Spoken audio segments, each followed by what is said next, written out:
Olá, boa noite.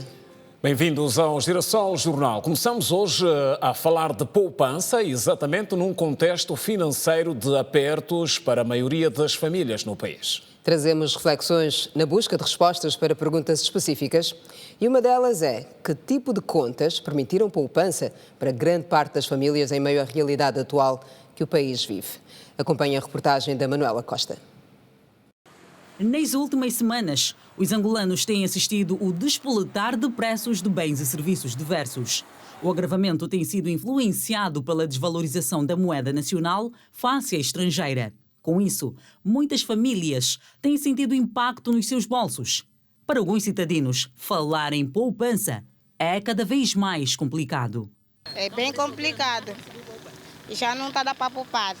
Ele recebeu, foi o mercado, acabou. As coisas subiram, tão difícil fazer poupança. Já não está dá para fazer tanta poupança assim. Tipo, o salário já é aquele, o básico.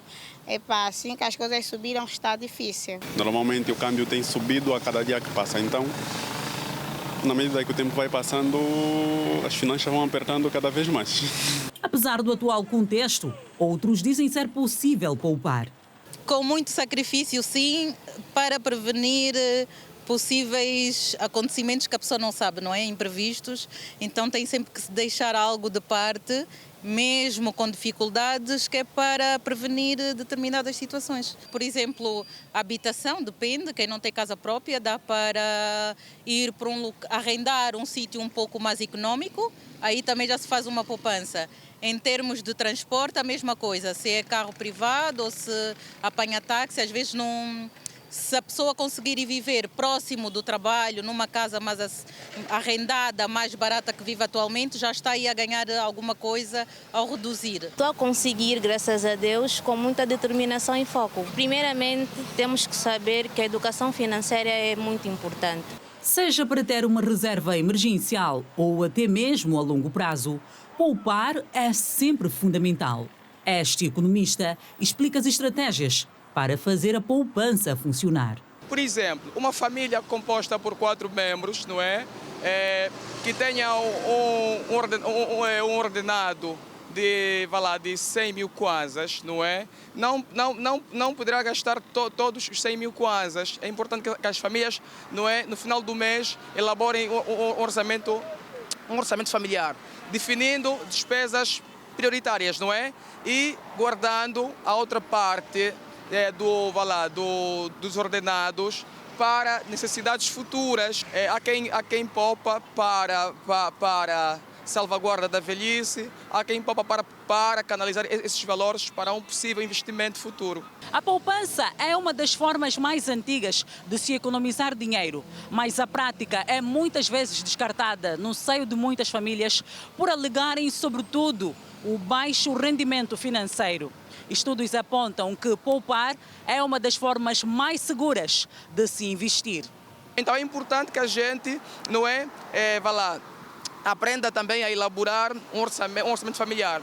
Então, só assim é que a gente irá saber quanto é que deve alocar para a poupança e quanto é que deve alocar para as minhas despesas correntes, não é? Aqui eu falo de despesas com a saúde, alimentação, energia, água. Entre as vantagens de fazer poupança estão a garantia de um futuro mais tranquilo e seguro, a realização de planos pessoais e o aumento de capital com o rendimento das aplicações.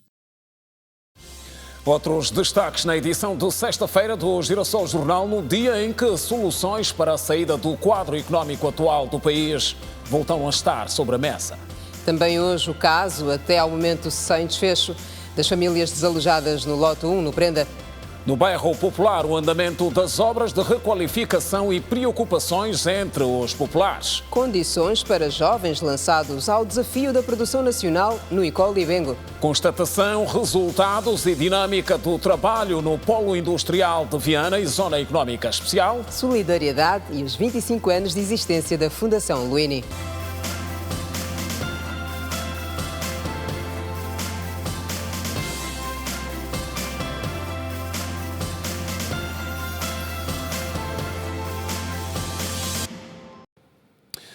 Outra vez, boa noite. Face ao atual contexto da economia nacional, o Ministro de Estado para a Coordenação Económica disse que o país tem poucas alternativas. O responsável, que constatou hoje a dinâmica de funcionamento do Polo de Desenvolvimento Industrial de Viana, da Zona Económica Especial, defendeu que deve-se continuar a apostar na produção interna a curto e médio prazos.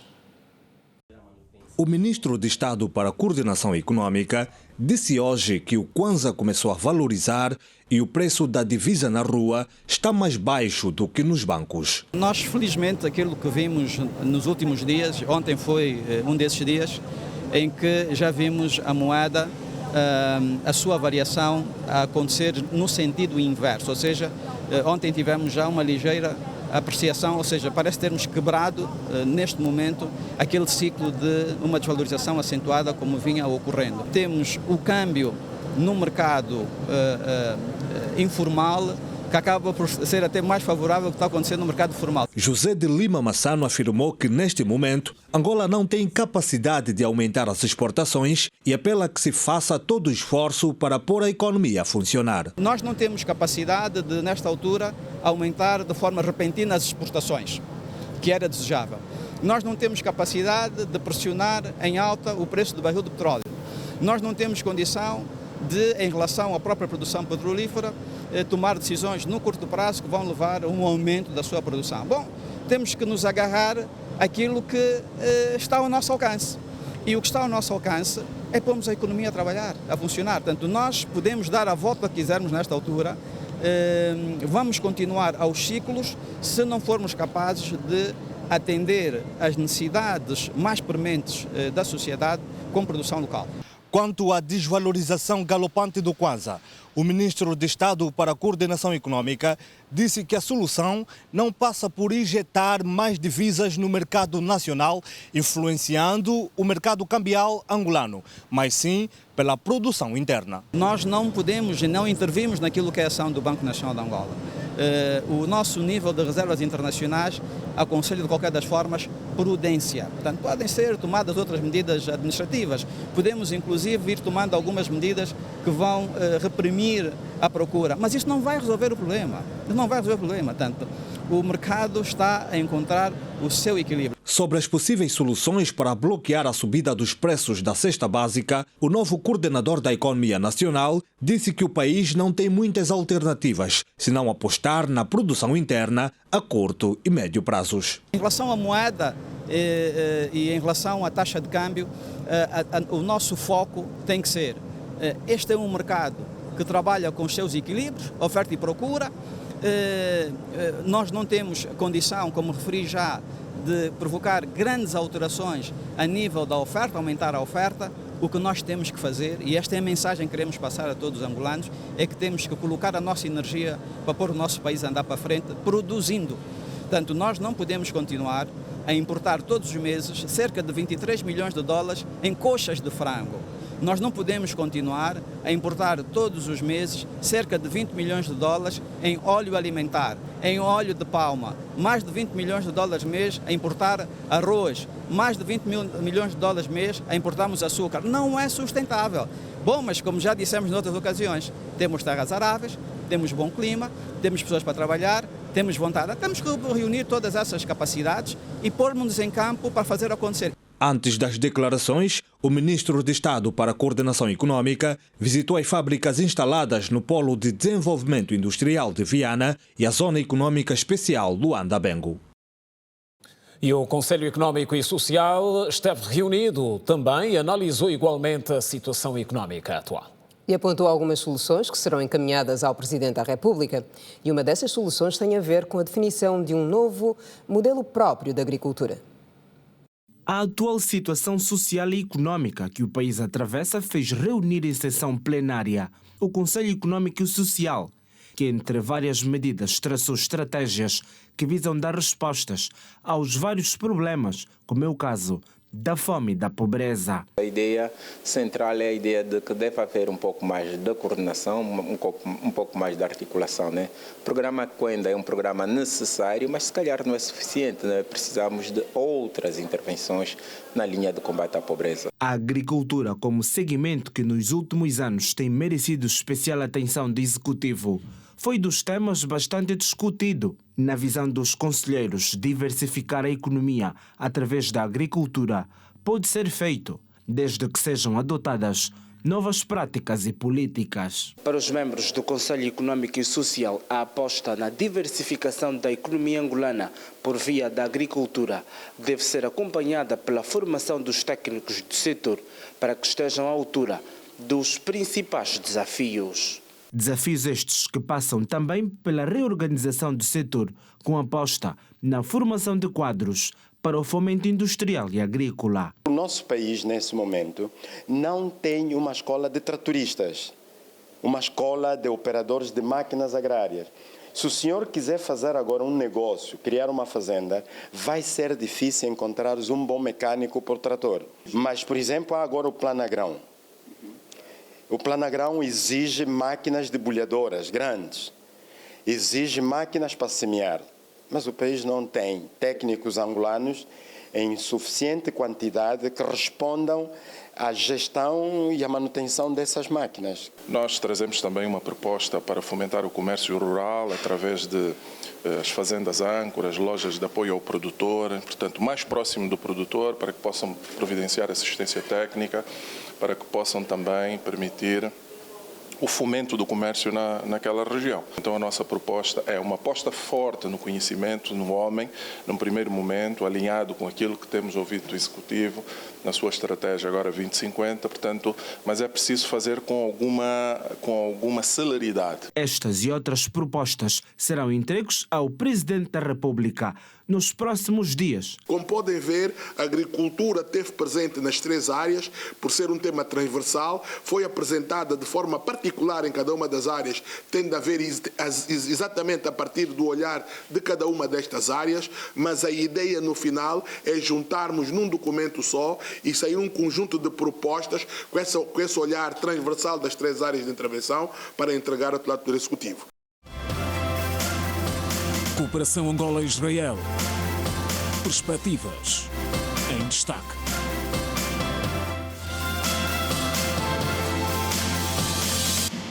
Ainda hoje neste jornal. E voltamos a passar hoje pelo bairro Popular, distrito urbano do Neves Mendinha, que beneficia de obras de requalificação. Obras que, depois de concluídas, podem contribuir para a melhoria da imagem atual da zona.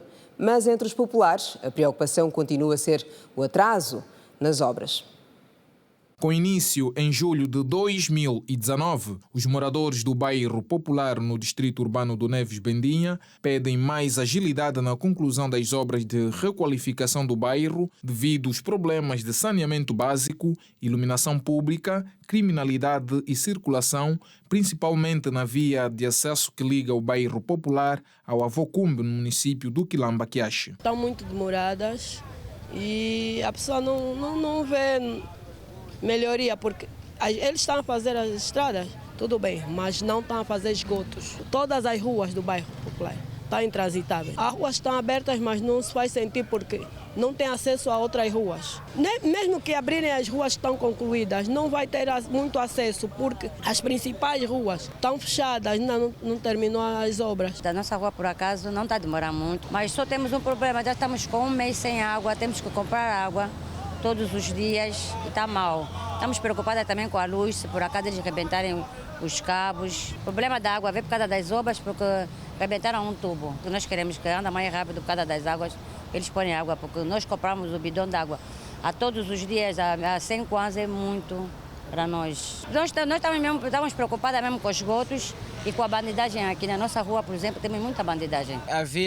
Precisa de uma intervenção. Já há muito passo por aqui e o problema é sempre o mesmo. E às vezes tens que fugir a alguns buracos muito profundos. Um dos problemas também é danos. Nós, com isso, paga-se algum imposto, né, para o efeito, mas em contrapartida não é visível aquilo que nós temos como contribuição no imposto. Orçada em 120 milhões de dólares norte-americanos, as obras de requalificação aqui no bairro Popular já existem há mais de 3 anos e os moradores estão preocupados com esta situação. A administração do Distrito Urbano Neves Bendinha avança as estratégias que têm sido implementadas para a conclusão das mesmas. Do ponto de vista de execução, já estamos acima dos 76%, tanto da conclusão das obras. Estão em curso neste momento 24 ruas, distritos.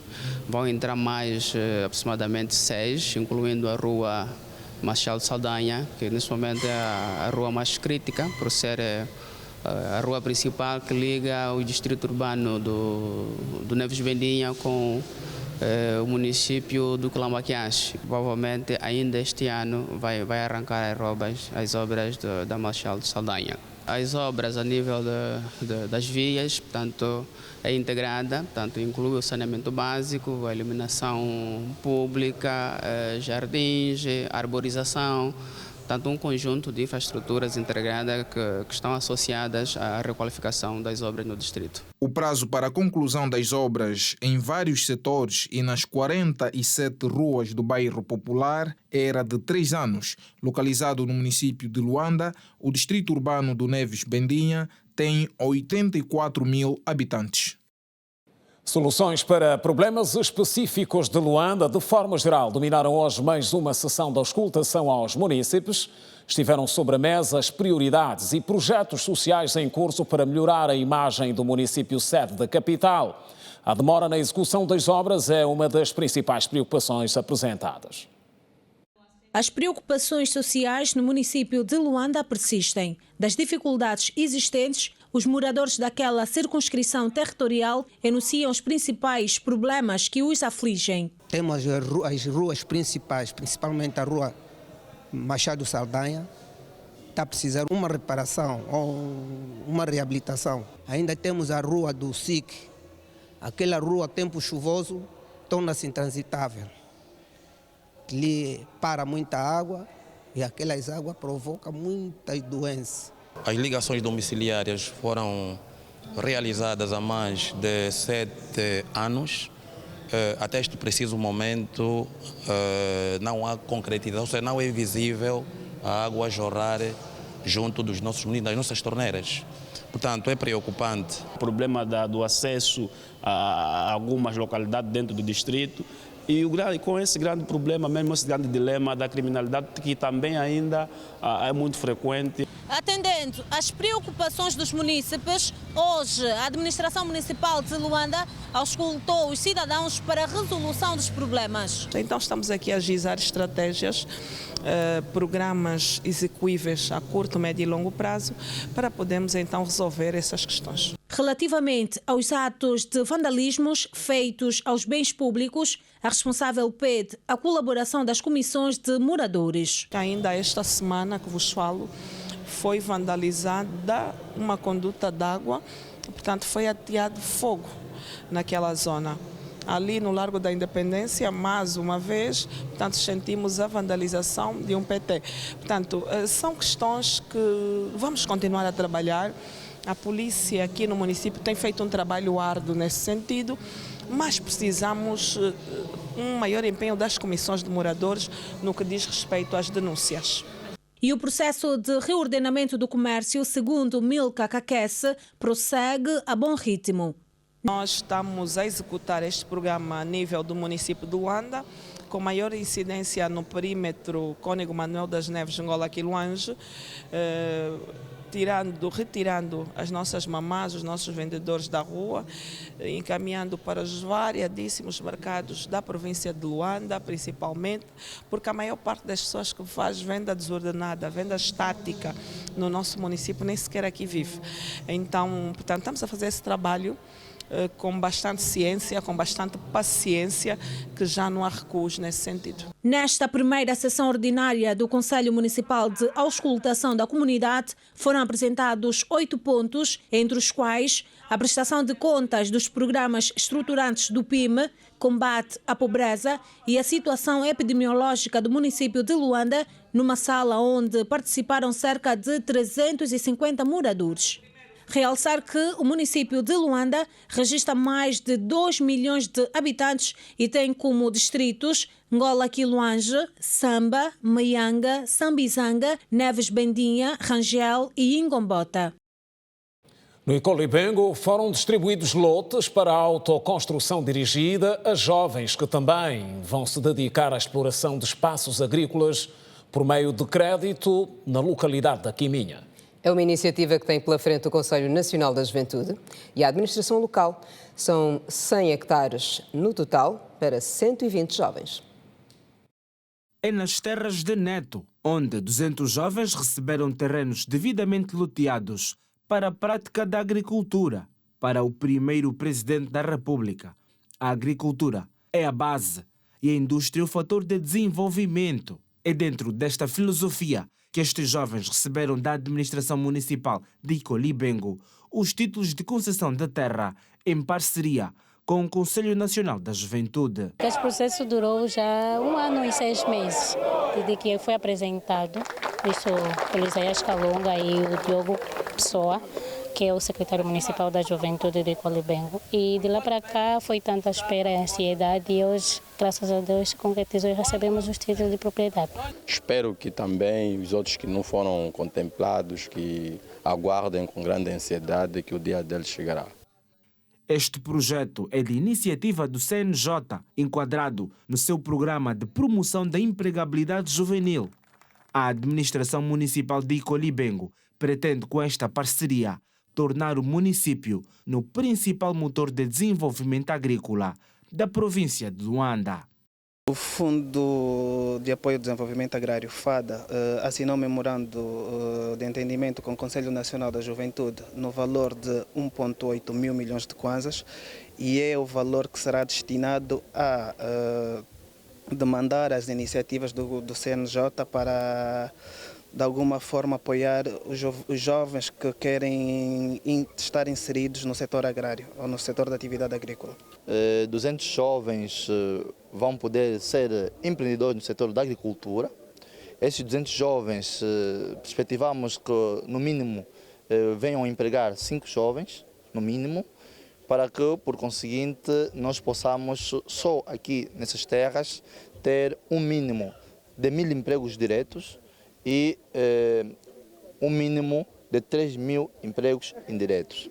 Portanto, a administração municipal de Icolibengo reagiu satisfatoriamente à nossa solicitação e o Fundo de Apoio ao Desenvolvimento Agrário, FADA, vai financiar em função do memorando que assinamos na ordem de 1 bilhão e 800 milhões de kwanzas, tanto o memorando assinado entre o Conselho Nacional da Juventude e o FADA. Com o objetivo de estimular a produção nacional, o FADA, Fundo de Desenvolvimento Agrário, disponibilizou mais de 1.000 milhões de kwanzas para projetos do género em todo o país, sendo que cada um destes jovens no município de Icolibengo poderá receber até 3 milhões de kwanzas. Há mais por vir. A intenção é transformar Icolibengo o principal celeiro de produção agrícola a nível da província de Luanda. A intenção é fazer com que a maior parte da produção agrícola que se vende no mercado do 30 saia diretamente em Icolibengo. E é por esse motivo que estamos a potencializar a juventude com lotes de terreno, com hectares de terra para a produção agrícola em grande escala. O Gabão acolhe amanhã a 23ª sessão ordinária da Conferência dos Chefes de Estado e de Governo da Comunidade Económica dos Estados da África Central, um encontro que conta com a presença do chefe de Estado angolano. Junta-se a nós agora o Alberto Capitão, que está em Libreville, onde está reunido o Conselho de Ministros da organização. Capitão, boa noite. O que é que se pode avançar sobre estes momentos que antecedem a Cimeira da manhã? Viva, boa noite Kina, boa noite Simeão e a toda a nossa audiência. A nossa presença aqui na cidade de Libreville, capital do Gabão, é como vocês fizeram menção, é justificada pela presença amanhã do Presidente da República, João Lourenço, e de outros chefes de Estado da SEAC, que vão estar a falar sobre integração regional e também sobre a situação nos vários países desta organização, nomeadamente na República Centro-Africana e ainda no Tchad. Aqui no Gabão são exatamente 20 horas e 12 minutos, tal como aí em Angola, e ao longo do dia de hoje nós fizemos algumas imagens da cidade, de resto, imagens estas que vocês também conseguem passar aos nossos telespectadores. Quanto à cimeira, dar-lhe conta que amanhã os chefes de Estado vão estar a analisar vários documentos que foram aprovados pelos ministros das Relações Exteriores.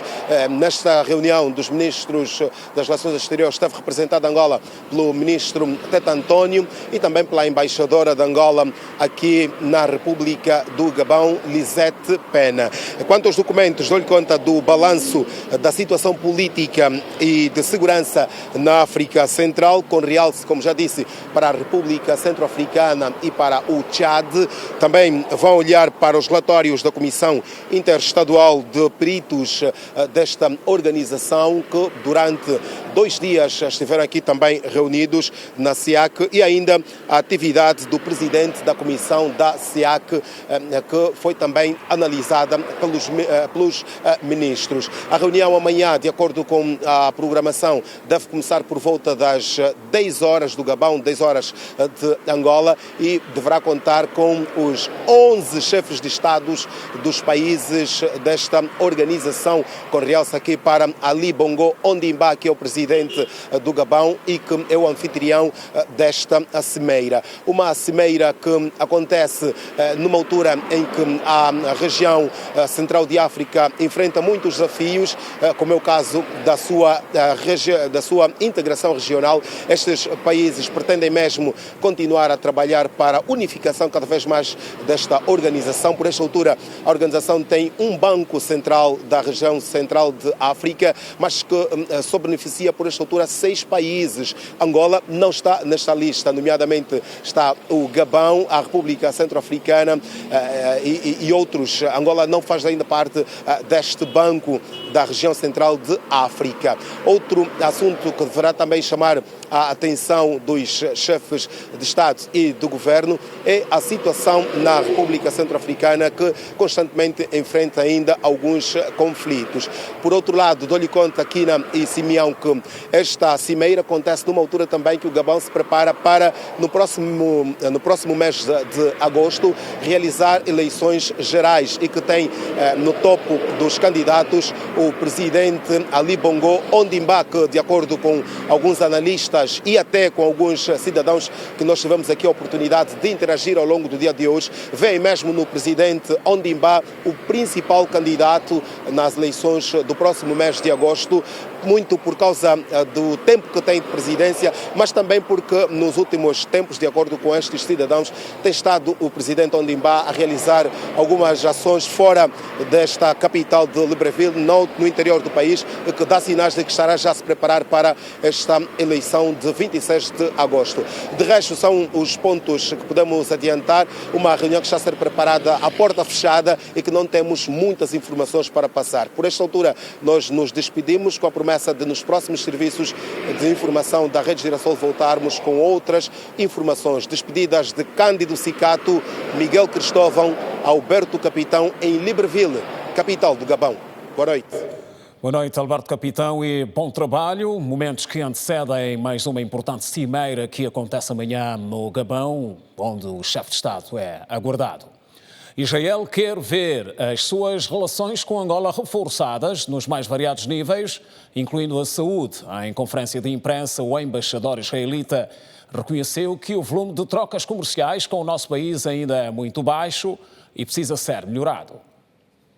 O Estado de Israel tem interesse em elevar o nível de cooperação com Angola nos mais variados domínios. afirmou hoje em Luanda o embaixador Shimon Solomon, realçando que em um ano de missão no nosso país foi possível identificar várias áreas em que se pode basear a cooperação mútua. Com certeza, os setores de atividade são inúmeros, além dos tradicionais, como a agricultura, que sempre se fala, mas nós queremos ir para diversos outros setores, como a tecnologia, podemos tratar das questões climáticas e temos o caso da malária, como eu mencionei. Israel pode ajudar também nesse sentido. Então, os setores estão identificados, agora está-se a tentar tratar a nível de governo. Sei que temos atividades israelitas em Angola muito a nível privado.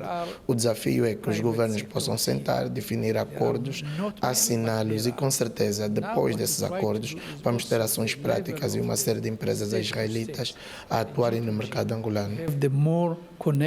De acordo com o embaixador, Israel tem tecnologia e inovação para diversos problemas que afetam os angolanos. A malária é um dos pontos para o qual há resposta em Israel com recursos a meios modernos e sofisticados. Por exemplo, no ano passado nós tivemos uma delegação israelita que é muito poderosa no setor da saúde, teve cá em Angola, teve encontro ao mais alto nível no setor da saúde, houve discussões, houve iniciativas que foram abordadas e nós estamos à espera da aplicação prática disso. Então a ideia é que futuramente, com os acordos, com as parcerias, essas medidas e essas situações consigam chegar à prática de facto. Cultural e historicamente, Angola também tem muito para partilhar com Israel. O embaixador deu o exemplo de como os angolanos conseguiram entre si resolver as suas diferenças políticas e étnicas. Queremos que Angola, com a sua experiência, possa mediar o conflito entre Israel e a Palestina, porque Israel tomou uma posição de paz. Nós temos hoje acordos com uma série de países árabes, incluindo países africanos. Israel é um país do Médio Oriente considerado como a Terra Santa. As relações diplomáticas entre os dois países tiveram início em 1993. Continua sem desfecho até ao momento o caso das famílias desalojadas no edifício Lote 1 no Prenda. O braço de ferro permanece e as famílias insistem em não aceitar a proposta de solução apresentada pelas autoridades. Passados quase 70 dias desde as vibrações sentidas no Lote 1 do bairro Prenda, em Luanda, não se sabe até o momento qual o destino que se irá dar ao edifício. O que se sabe mesmo é que a Comissão de Moradores continua intransigente com a solução até agora encontrada pelo governo provincial, que apresentou às famílias do edifício o projeto habitacional Maé Maé como local para o realojamento. Ninguém consegue nos dizer qual é a situação que o prédio está nesse momento. Se é para demolir, se não, se é para requalificar. Acredito que nós, moradores, também merecemos saber, dar alguma satisfação acerca disso. Conhecemos o Maé Maé. O membro da Comissão Negocial dos Moradores do Lote 1 afirma estarem a enfrentar dias difíceis e pede flexibilidade das autoridades para que se possa retirar alguns pertences dos apartamentos. Temos que estar sempre a comprar roupa para podermos aguentar esses 72 dias ou quase 70 dias desde o sucedido. Nós temos que nos virar com a ajuda de algumas pessoas, porque não está mesmo fácil. Não está fácil porque não há, ninguém diz nada. Na reunião passada, do dia 14, falou-se na possibilidade do governo provincial com a Proteção Civil e Bombeiros ver a possibilidade de, pelo menos, nós conseguirmos tirar alguma coisa. Quando eu digo alguma coisa, eu falo de roupa, falo de livros, cadernos ou medicamentos, porque algumas pessoas nem tiraram nada, porque não estavam no edifício neste dia. Entretanto, a administradora do município de Luanda pediu às famílias para repensarem na solução transitória encontrada pelo governo provincial para o seu realojamento. O governo provincial veio com uma solução imediata para combater esta situação. diferente dos outros anos, em outros momentos, que há pessoas que estão à espera até hoje, pelo menos de uma solução que nem que seja abaixo do Maie-Maie. Então é possível que neste momento ainda surjam, portanto, algumas versões, alguns posicionamentos não favoráveis, mas dizer que nós entendemos. Até o momento, os moradores do edifício continuam sem retirar os seus pertences dos apartamentos. A administradora do município de Luanda explicou que, por razões técnicas, não é permitida a entrada no edifício. É preciso fazer uma avaliação inspectiva, exaustiva, técnica, que são processos que decorrem de alguns estudos para ver qual será, portanto, o desfecho do edifício. Se é uma reabilitação, portanto, se é um reforço das suas estruturas ou demolição. Esse trabalho leva algum tempo, daí pedirmos a compreensão dos moradores. Agora, abrir a porta das residências para se retirarem bens dos munícipes é um bocado perigoso sem ter este relatório. O governo provincial de Luanda apresentou como proposta de realojamento às famílias do lote 1 o projeto habitacional Maie-Maie, mas que não teve aceitação. E a seguir o caso do julgamento dos envolvidos nos atos de vandalização que envolveram a destruição de um comitê do MPLA no Benfica. O caso está a ser julgado pelo Tribunal de Belas e a leitura da sentença está prevista para o dia 13 deste mês.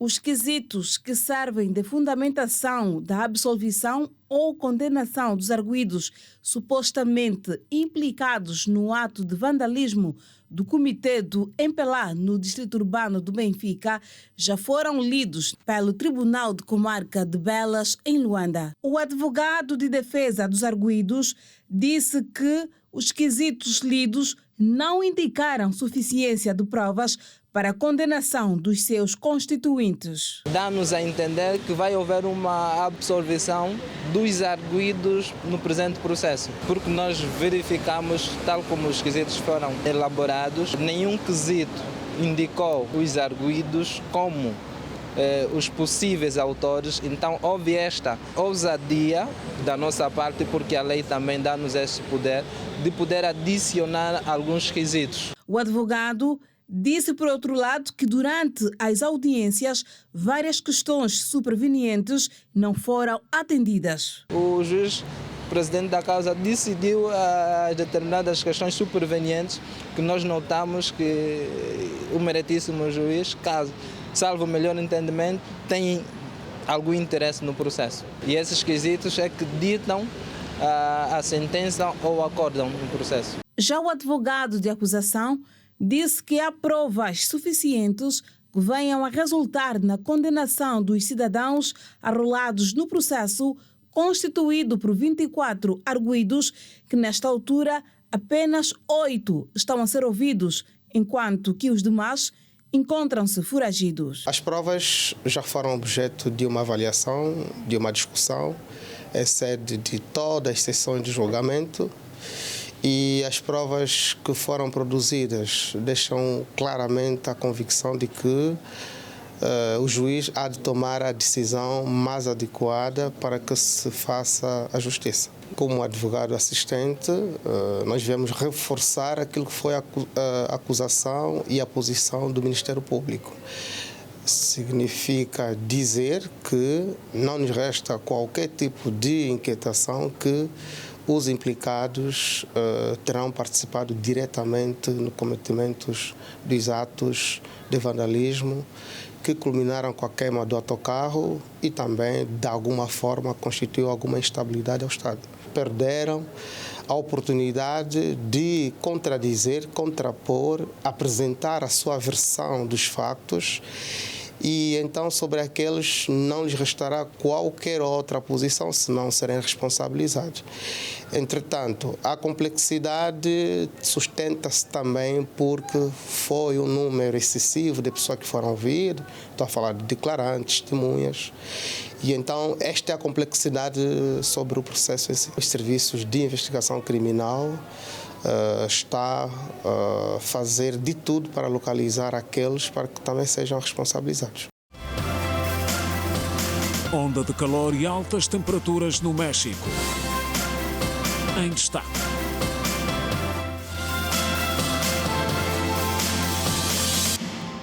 O Tribunal Superior Eleitoral formou maioria para tornar Jair Bolsonaro inelegível no Brasil.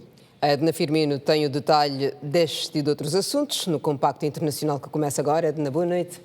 Olá, Kina Santos. Foi uma votação renhida. Ficou 4-1 e é o quarto dia de sessão. Boa noite, meu mundo lá. Boa noite. Boa noite a todos. O julgamento do ex-presidente Jair Bolsonaro foi retomado nesta sexta-feira com o voto da ministra Carmen Lúcia. Antes da leitura de uma síntese do voto, a ministra adiantou que se manifesta pela condenação de Bolsonaro. Dessa forma, o placar ficou em 4-1 contra o ex-presidente. Esta é a quarta sessão para análise do caso. Ainda faltam os votos do ministro Nunes Marques e Alexandre de Moraes, presidente da Corte. Outras notas internacionais? Acompanhe. 7 pessoas morreram e outras 7 estão desaparecidas depois que dias de fortes chuvas provocaram inundações na cidade sul-africana de Durban e nos arredores, informou o governo local nesta sexta-feira. As equipas de resgate ainda estão a procurar por mais 7 pessoas, informou o governo da província de KwaZulu-Natal. Cerca de 70 casas foram destruídas e mais de 100 danificadas pelo mau tempo. Mais de 150 pessoas ficaram desabrigadas, segundo o governo provincial. Chuvas fortes e ventos fortes atingiram a costa leste da África do Sul nesta semana. O uso de força letal contra um adolescente de 17 anos de origem norte-africana acendeu a raiva sobre as táticas da polícia em bairros com diversidade cultural. Este acontecimento deu início a manifestações em toda a França, que vai hoje no seu 3º dia.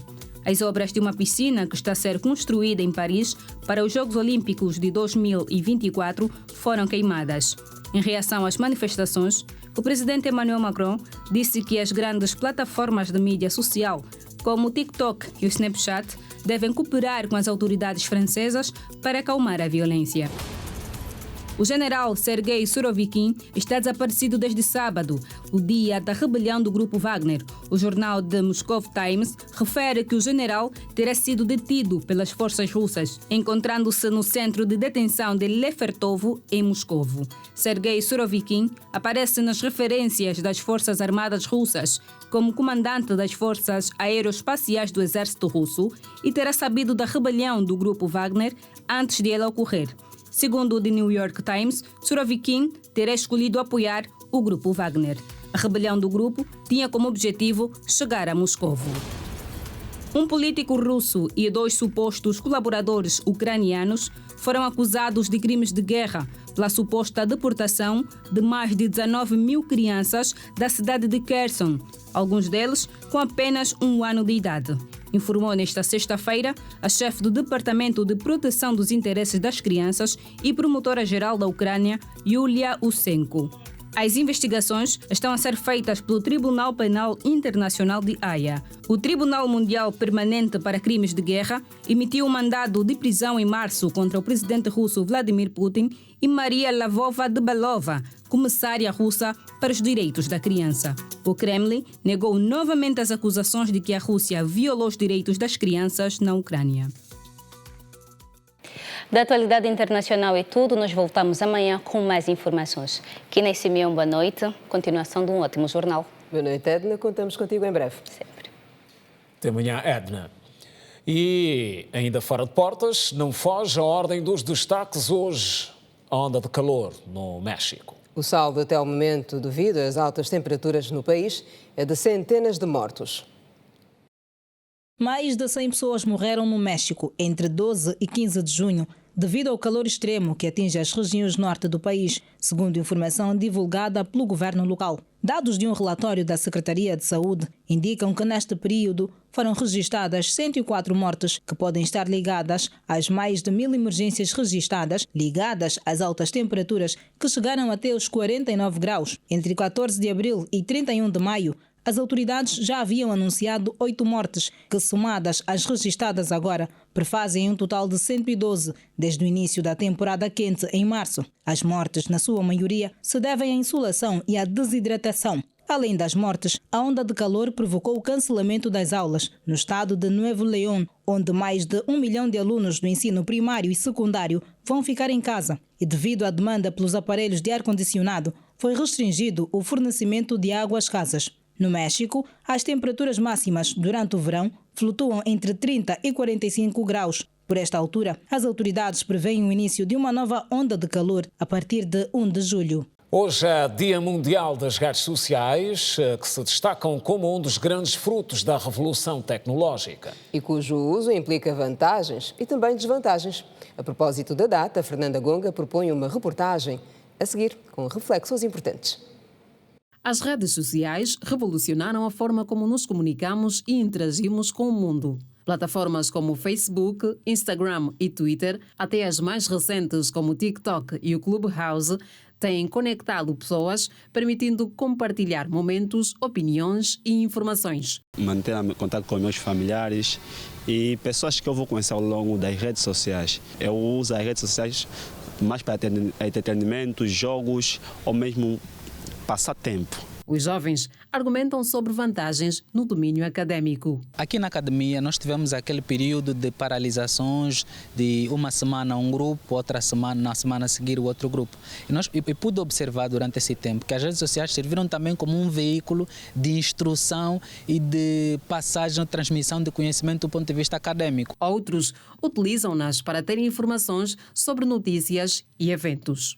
Eu não tenho tido muito tempo para adquirir um jornal físico e lá contém jornais online.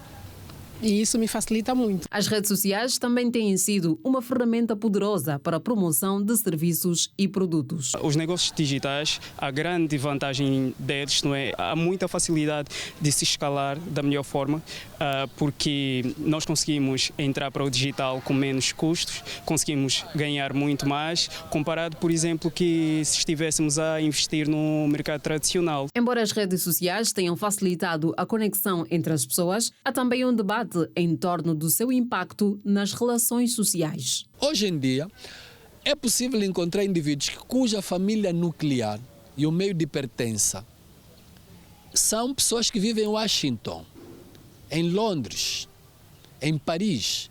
Nem sequer se consegue cumprimentar e saudar a mãe, o pai, e saber como dormiu, como acordou, mas tão logo que acorda, ele consegue saudar o parente, mas que não é parente, é amigo, que está em Washington. O sociólogo Aguiar vai mais a fundo, dizendo que muitos estudantes não sabem escrever por causa do hábito de simplificar palavras. Perderam, e muitos jovens perderam o hábito de leitura, o hábito de assistir televisão, o hábito de ouvir rádio, o hábito de ler um jornal, que propicia o enriquecimento da cultura geral por causa das redes sociais. Suicídio e desestruturação familiar foram também apontados pelo sociólogo como impacto negativo das redes sociais. Nós temos, portanto, divórcios, separação, que em grande parte já está a ser provocada pelas redes sociais. Estima-se que existem 6 a 7 mil redes sociais ativas em todo o mundo. Esta estimativa inclui as grandes plataformas globais, assim como as redes sociais de nicho e regionais. E o presidente da República, João Lourenço, reiterou nesta sexta-feira, dia mundialmente consagrado às redes sociais, para a necessidade de se aproveitar esses espaços públicos virtuais para a superação académica, cultural e profissional, bem como para a promoção dos negócios. E fechamos com sugestões para lazer no fim de semana que se avizinha. Cartaz de rede com a presença habitual da Lumatamba, sexta-feira. Lu, boa noite, bem-vinda. Temos muitas propostas ou nem por isso? Muitas propostas, Kina Santos, Simeão Mundula, boa noite. Claro. E porque amanhã teremos aqui a dupla a comandar, Adilson Garcia e Janete Meio-Dia, temos várias sugestões, não só para os telespectadores, como também para a dupla aqui. Então, boa noite a si, telespectador, que está ligado ao Girassol Jornal. Para o final de semana, temos muitas opções.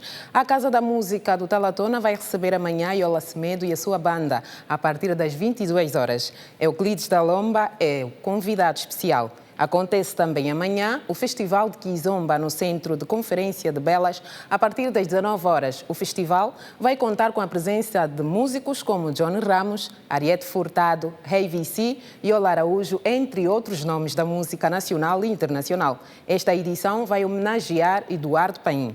Da música à literatura, Bel Neto lança amanhã o livro O Pequeno Mona e a Árvore dos Direitos, às 10 horas, na União dos Escritores Angolanos. Motivo mais do que suficientes para os papais levarem as crianças e assim comprarem também livros e incentivarem o gosto à leitura e paixão por livros. Quem gosta de música contemporânea, ou seja, de dança, a sugestão é Dose Dupla. Se esses pés falassem, é uma organização da Palace Dance Company. Será no domingo, às 20 horas, na Casa da Música, em Talatona, com a direção artística de Miguel Carlos e coreografia de Anete Silva. O Festival de Cinema ao Ar Livre continua a decorrer em Viana e vai até domingo, das 14 às 22 horas. Está a homenagear Tomás Ferreira e quem puder não sair de casa, não se preocupa, fica com a sugestão da programação da TV Girassol. Por hoje é tudo, nós vamos nos ver com certeza na próxima semana. Até lá, mais Girassol, mais cultura. Aqui em Simeão, boa noite, até lá, divirtam-se também. Boa noite, Lu. Vamos nos divertir, com certeza. Bom fim de semana. É o fim da edição de sexta-feira do Girassol Jornal. O jornal regressa amanhã à mesma hora. É mais um encontro. Obrigada pela companhia de sempre. Boa noite e passe bem. Boa noite.